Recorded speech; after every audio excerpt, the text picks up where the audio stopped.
किसी गांव में एक धनवान मुखिया जी रहते थे। गांव के सबसे अमीर लोगों में उनका नाम आता था।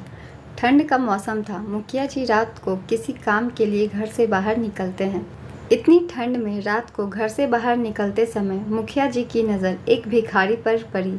मुखिया जी ने देखा कि उनके बंगले के मुख्य द्वार के पास एक भिखारी बैठा हुआ है। फटे हुए पुराने कपड़े पहने वह आदमी ठंड से काँप रहा था। इतनी ठंड में उस आदमी को बिना गर्म कपड़ों के देख मुखिया जी चकित रह जाते हैं। मुखिया जी उस आदमी के पास जाते हैं और उनसे पूछते हैं कि क्या तुम्हें ठंड नहीं लग रही। वो गरीब आदमी ने जवाब दिया कि लग रही है, पर क्या करूं, मेरे पास पहनने के लिए गर्म कपड़े नहीं हैं। इतने सालों से मैं कड़कड़ाती ठंड में ऐसे ही बिना गर्म कपड़ों के रहता हूँ। उस भिखारी ने मुखिया से यह भी कहा कि भगवान मुझे इतनी शक्ति दे देते हैं कि मैं ऐसी ठंड सह पाऊँ और जी पाऊँ। ये सुनकर मुखिया को इस गरीब आदमी पे दया आ जाती है। मुखिया जी ने उस आदमी को कहा कि तुम यहीं रहना, मैं अंदर जाकर तुम्हारे लिए गर्म कपड़े भिजवाता हूँ। मुखिया की बात सुनकर वो आदमी बहुत खुश हो जाता है और मुखिया को धन्यवाद भी देता है।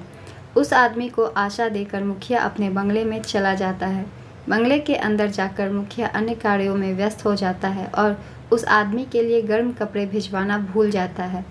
अगली सुबह मुखिया के बंगले में काम करने वाला एक नौकर मुखिया को बताता है कि बाहर एक आदमी मृत पड़ा है।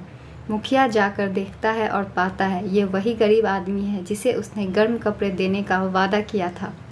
उस आदमी के मृत शरीर के पास ज़मीन पर एक संदेश लिखा हुआ था जो उस गरीब आदमी ने अपनी मृत्यु के पूर्व लिखा था। वो संदेश यह था कि इतने सालों से मैं पतली धोती कुर्ता पहने ही इस ठंड को सहता था, किंतु कल रात मैंने तुम्हारे पे आशा रखी गर्म वस्त्र देने की और इस आशा ने ही मेरी जान ले ली। मुखिया जी को इस बात का बहुत अफसोस हुआ जिसकी एक आशा ने एक गरीब की जान ले ली। इस कहानी से सीख ये मिलती है दोस्तों, दूसरों पे आशा रखने से हम अक्सर उन पर निर्भर बन जाते हैं और ये बात हमारी दुर्लभता का कारण बनती है। हमें दूसरों पर निर्भर रहने के स्थान पर स्वयं को सबल बनाने का प्रयास करना चाहिए। कहानी अगर अच्छी लगी होगी तो कहानी को ज़रूर लाइक कर दीजिएगा। इस तरह की और भी कहानी के लिए चैनल को ज़रूर सब्सक्राइब कर लीजिए। फिर मिलते हैं नेक्स्ट स्टोरी के साथ।